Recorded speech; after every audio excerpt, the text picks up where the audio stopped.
Assalamualaikum warahmatullahi wabarakatuh. Alhamdulillahirabbil alamin. Wassalatu wassalamu ala asyrafil anbiya'i wal mursalin wa ala alihi rasulillahi ajma'in. Amma ba'du. Yang saya hormati dosen pengampu mata kuliah Sejarah Intelektual Minangkabau, Bapak Revinaldi SPD MPD. Perkenalkan, nama saya Nurbaiti, NIM 22140097. Program Studi Tadris Ilmu Pengetahuan Sosial kelas C. Di sini saya akan mempresentasikan tugas individu saya yang berjudul Syekh Tahir Jalaluddin. Adapun riwayat hidup Syekh Tahir Jalaluddin itu nama lengkapnya itu Syekh Tahir Jalaluddin Al-Falaki Al-Azhari. Ia lahir pada 4 Ramadan 1286 Hijriah atau 8 Desember 1856 Masehi. Ia meninggal pada 22 Rabiul Awal 1376 Hijriah atau 26 Oktober 1956 Masehi pada berusia 87 tahun. Syekh Tahir Jalaluddin itu memiliki 5 saudara dan ia ditinggalkan oleh kedua orang tuanya ketika dia masih kanak-kanak. Dan pada usia Tahir itu 2 tahun ia ditinggalkan oleh ayahnya, sedangkan ibunya itu meninggalkan ia pada usia 9 tahun. Jadi ia dibesarkan oleh keluarga sepupunya itu yang bernama Ahmad Khatib Al-Minangkabawi bin Abdul Latif. Jadi ia dibesarkan oleh keluarga sepupunya. Jadi Tahir Jalaluddin ini berasal dari Surakamba, sebuah jorong Kototuwo, kecamatan Ampe Angke, Kabupaten Agam di Sumatera Barat.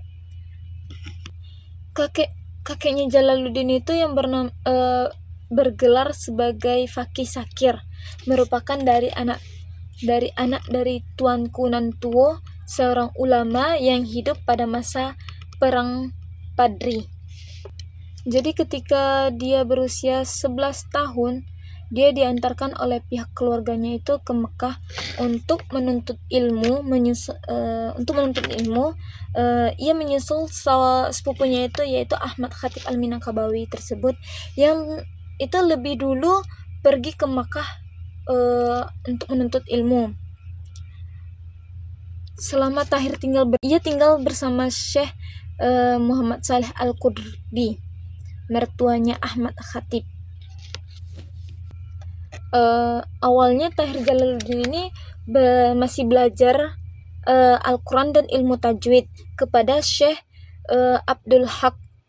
Setelah khatam, yaitu mempelajari berbagai bidang ilmu yang dipelajarinya, yaitu ada hadis, mantik, fikih, nahwu, shorof, bayan, tafsir, handas, dan juga falak. Ia lebih kurang 12 tahun di Makkah untuk menuntut ilmu.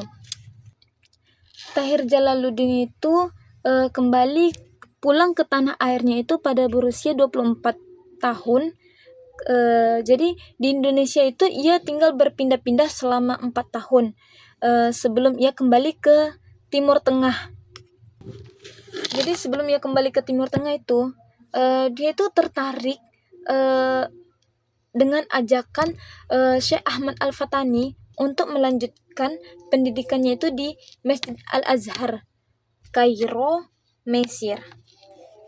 Jadi Tahir Jalaluddin ini yang termaksud beberapa pemuda Nusantara yang dikirim oleh Syekh Al-Fatani untuk belajar ke Al-Azhar. Jadi di Al-Azhar itu Tahir mendalami astronomi dan ilmu falak. Selama ia belajar 4 tahun, uh, ia terpengaruh pemikiran Syed Jamaluddin Al-Afghani dan Muhammad Abduh, sebuah tokoh gerakan reformasi Islam di Mesir. Jadi Tahir itu berteman dengan Rashid Rida yang giat menyebarkan ide-ide pembaruan Islam lewat penerbitan. Jadi di Mesir, Rashid kan menerbitkan majalah Al-Manar yang menjadi media Islam yang berpengaruh dalam perkembangan pemikiran dunia Muslim. Dengan adanya keberadaan Al-Manar menginspirasikan seorang Tahir Jalaluddin untuk menerbitkan majalah serupa ketika kembali ke Nusantara. Sebelum Tahir ini setelah menuntaskan belajarnya di Al-Azhar, Tahir itu sempat kembali ke Makkah untuk mendalami ilmu dan membantu Ahmad Khatib mengajar, khususnya di bidang ilmu falak. Jadi Tahir ini lebih ke mendalami ilmu falak dan juga itu astronomis. Itulah yang didalami oleh Tahir Jalaluddin. Dalam rangka berdakwah, jadi Tahir Jalaluddin itu udah berdakwah ke beberapa wilayah Nusantara sebagai masih merupakan kerajaan dari tahun 1888 sampai tahun 1904. Ia berdakwah itu di Sulawesi Selatan, Jawa Timur, Bali, Nusantara. Dan pada tahun 1906, Tahir itu mendirikan sebuah majalah Al-Aman di Singapura bersama Syed Ahmad Al-Hadi, majalah Nusa Tenggara Barat, dan juga Kepulauan Riau. Majalah ini menyajikan analisa ulama Islam modernis dalam masalah sosial, ekonomi, dan juga ekonomi yang dibuatnya dalam majalah tersebut. Selain itu, Tahir itu pernah mengajar hakim-hakim pengadilan di Mahkamah Johor. Di antara mereka itu mendapat pengajarannya yakni Ungku Ismail bin Ahmad dan Ungku Rahman bin Abdul Majid. Selanjutnya itu tentang pemikiran Tahir Jalaluddin.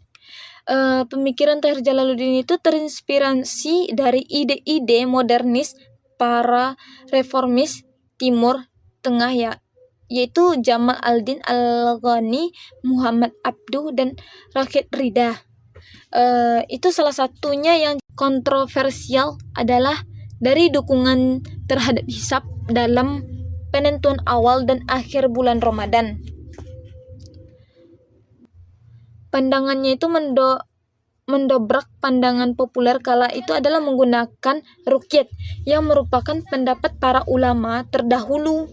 Jadi dalam menguatkan argumentasinya itu, Tahir Jalaluddin ini banyak merujuk pada perhitungan dan metode-metode yang dipakai oleh bangsa Eropa.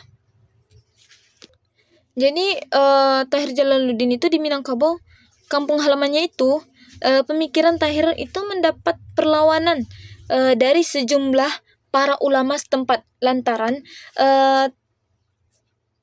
tak dianggap atau tidak sesuai dengan tradisi karena memulaikan puasa dengan ilmu hisab dan ilmu falak, bukan dengan ruqyat seperti ulama terdahulu. Jadi itu sebuah pertentangan yang dipelajari oleh Tahir Jalaluddin di Makkah, beda dengan yang tradisi di Minangkabau. Jadi sebuah perlawanan bagi sejumlah syekh-syekh tersebut yang ada di sekitar tempat Minangkabau. Jadi ada beberapa karya yang dibuat oleh Tahir Jalaluddin. Jadi karya-karyanya itu saya akan menyebutkan karyanya. Ada karya Natijat al-Umur, Natijat al-Ummi, Nukhbatu al-Takrid at-takrirat, jadawil al-luqarimat, jadawil patikiraan, dan juga ada menghadap kiblat dalam salat, sebab menulis ilmu falak, penjelasan ilmu falak, dan juga risalah penebas bid'ah-bid'ah di kepala batas. Dan itulah karya-karya, banyak lagi karya yang dibuat oleh Tahir Jalaluddin. Selanjutnya saya akan menjelaskan tentang kehidupan pribadi Syekh Tahir Jalaluddin. Syekh Tahir Jalaluddin itu telah menikah berapa kali. Pernikahan pertamanya itu dengan Aisyah, cucu dari Syekh Ismail Al-Khalid Al-Minangkabawi, ulama yang terkenal sebagai penyebar Naqsabandiyah Khalidiyah. Di pernikahannya ini berlangsung pada 26 Zulqaidah 1305 Hijriah atau 4 Agustus 1888 di Makkah, disaksikan Syed Umar Syatta, Muhammad Nur bin Syekh Ismail, Syekh Muhammad Saleh Al-Qurdi, Syekh Ahmad Khatib Al-Minangkabawi, dan juga Syekh Ismail bin Syekh Muhammad. Selanjutnya Tahir Jalaluddin itu menikah dengan Kalsum binti Haji Ibrahim pada 9 Rajab 1310 Hijriah atau 27 6 Januari 1893 Masehi. Setelah itu ia menikah dengan Jamilah binti Haji Abdullah pada 13 Ramadan 1310 Hijriah atau 31 Maret 1893 Masehi, dan dengan Aisyah binti Haji Mustafa bin Datuk Menteri pada 20 Jamadil Awal 1317 Hijriah atau 28 September 1860 Masehi. Dari Aisyah binti Haji Mustafa, Tahir dikaruniai beberapa anak. Salah seorang di antaranya itu bernama Hamdan Syekh Tahir yang menjabat yang di Pertua Negeri Pulau Penang periode 1989 sampai 2001. Sekian presentasi tugas individu saya. Jika ada salah kata atau perbuat, mohon dimaafkan. Wabillahi taufik wal hidayah. Wassalamualaikum warahmatullahi wabarakatuh.